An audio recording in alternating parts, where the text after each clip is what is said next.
कहते हैं ना, कभी कभी किसी को देखकर अपने आप में भी जुनून आता है। अगर ख्वाहिश कुछ अलग करने की है ना, तो दिल और दिमाग के बीच बगावत लाजमी है। अगर आप फेलियर को टेंशन नहीं देंगे तो आपको कभी सक्सेस नहीं मिलेगी। मेरे दोस्त, सक्सेस की सबसे खास बात है कि वो मेहनत करने वालों पर फिदा हो जाती है। और हाँ, बिना दूरी तय किए हुए आप कुछ भी हासिल नहीं कर सकते।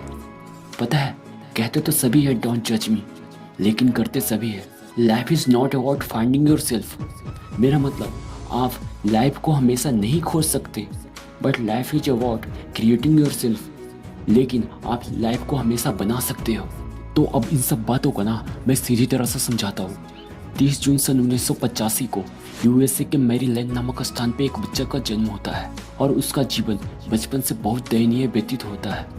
लेकिन जब वह 9 वर्ष का हुआ तब उसके माता पिता के बीच डिवोर्स हो जाता है। वह माता पिता को एक साथ देखना चाहता था, ना कि अलग, परंतु उसके पिता उसे अवॉइड कर देते हैं। जिसके बाद उसकी माँ उसे आगे कुछ बड़ा करने की हिम्मत देती है। आजकल के बच्चे जो कुछ करे ना करे, परंतु कम से कम 9वीं क्लास जरूर पढ़ना चाहता है। लेकिन वह सबसे हटके था, सबसे अलग था। उसने पढ़ाई लिखाई की जगह स्विमिंग का क्षेत्र चुना और उसने उसमें अपनी पूरी ताकत को झोंक दी। कहते हैं ना, काम छोटा हो या बड़ा, जब ठान लोगे ना तो सक्सेस जरूर मिलेगी। और उसने ऐसा ही किया। पर कुछ ही दिनों बाद उसे एडीडी नामक एक बीमारी हो जाती है, जिसका मतलब होता है अटेंशन डेफिसिट डिसऑर्डर, यानी एक ऐसी बीमारी जो माइंड को सोचने की क्षमता को कम कर देता है, जिसके कारण वो ना पढ़ पाता है और ना ही खेल पाता है। परंतु दाग देनी होगी, क्योंकि वहीं पे इसके माता और इसके कोच इनकी हौसला को बढ़ाते हैं। माने इनको उत्साह दिया और कोच ने रिकॉर्ड तोड़ने की ताकत। अब वो कहाँ रुकने वाला था। जब जब इसको प्रॉब्लम और डिस्ट्रक्शन आया तब तब इन्होंने उसको पर्पस और पैशन बनाया और फिर वो स्विमिंग के क्षेत्र में कूद पड़ा। ना आप देखा ना ताप देखा अपनी पैशन की दुनिया में।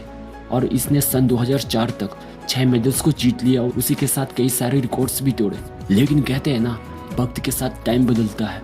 अब वो दिन ज़्यादा दूर नहीं थे। इन्होंने अनाउंस करके कह दिया, अब मैं मार्कस स्विच का रिकॉर्ड तोड़ूंगा।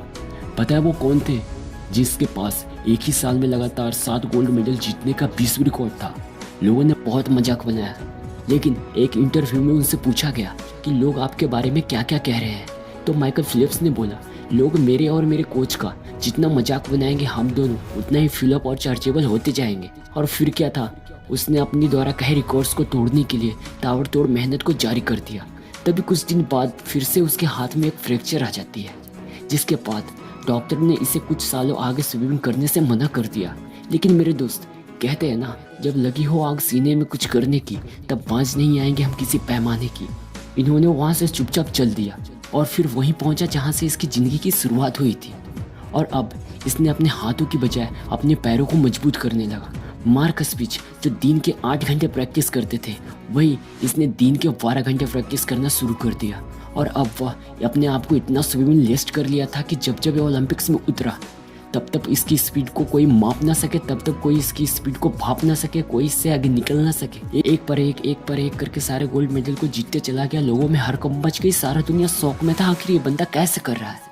अब वक्त थी जब इसने लगातार 7 गोल्ड मेडल जीतकर मार्कस स्विच की बराबरी तो कर ली, परंतु आखिरी गोल्ड मेडल जीतना इसका मकसद, जिससे दुनिया की गलत बातों को बंद कर सकता था, बना सकता था दुनिया का एक ऐसा अनोखा रिकॉर्ड जो आज तक किसी ने नहीं बनाया। और कुछ ही दिनों बाद वो भी वक्त आ गया 200 मीटर्स का वाटरफ्लाई। और इसने उस ओलंपिक्स में जैसे ही छलांग लगाई, इसकी आंखों पे लगी गोगल टूट गई और धीरे धीरे करके पानी गोगल में घुसने लगी। इसे कुछ दिखाई नहीं दे रहा था। अब रुकने का कोई चांस ना था, क्योंकि गेम स्टार्ट हो चुकी थी। और अगर यह रुक जाता, एक भी मेडल्स में सिल्वर आता, तो इसके लगातार 8 गोल्ड मेडल जीतने का सपना टूट जाता। इसकी सारी मेहनत पर पानी फिर जाता। लेकिन यह रुका नहीं। इसने अपनी वही पुरानी हैबिट, वही पुरानी स्पीड और अपने बीते लम्हों को याद कर अपनी रेस में सिक्का जमाए रखा। क्योंकि इसे पता था, पहले 20वें हाथ पर फर्स्ट ब्रेक होगी और फिर से 20वें हाथ पर सेकंड ब्रेक होगी। और वो हाथ पे हाथ मारता चला गया। 100 मीटर्स का रेस कब पार हुआ इसे पता ही नहीं चला। कुछ ही देर बाद उसने 200 मीटर्स के रेड लाइन पर जैसे ही अपने हाथ को आखिरी बार रखा और ऊपर देखा तो लिखा था WR, यानी वर्ल्ड रिकॉर्ड। उसकी आंखों में पानी के साथ जीत की आंसू झलक रही थी। उसे कुछ दिखाई नहीं दे रहा था। यह सब वहाँ की सारी दर्शक और सारा दुनिया देख रहा था। और उसने आखिरी लगातार 8वीं गोल्ड मेडल लेकर सबको प्रूव एंड रॉन्ग कर दिया। दोस्तों, यह वही खिलाड़ी है जिसने सिर्फ 8 गोल्ड मेडल ही नहीं बल्कि पूरे 28 गोल्ड मेडल जीते, जो कि किसी देश से, किसी क्षेत्र से, किसी एक ही खेल से और किसी एक ही व्यक्ति के द्वारा सबसे ज़्यादा डेकोरेटेड गोल्ड मेडल जीतने का विश्व रिकॉर्ड है। और उनका नाम है माइकल फेल्प्स। जी हाँ दोस्तों, सिर्फ माइकल फेल्प्स ही एक ऐसे इकलौते प्लेयर है जिन्होंने यह कारनामा कर दिखाया। किसी ने सच कहा है, the starting point of all achievement is desire. मेरा मतलब किसी भी सफलता की शुरुआत हमेशा कठिन से होता है, लेकिन तुम चाहो तो हर एक कठिनाइयाँ मुमकिन में बदल सकती है। और हाँ, अगर आपको इस वीडियो से थोड़ी सी सीख मिली हो ना, तो कमेंट सेक्शन में ज़रूर बताना और जाते जाते चैनल को सब्सक्राइब करना मत भूलना। जय हिंद, वंदे मातरम।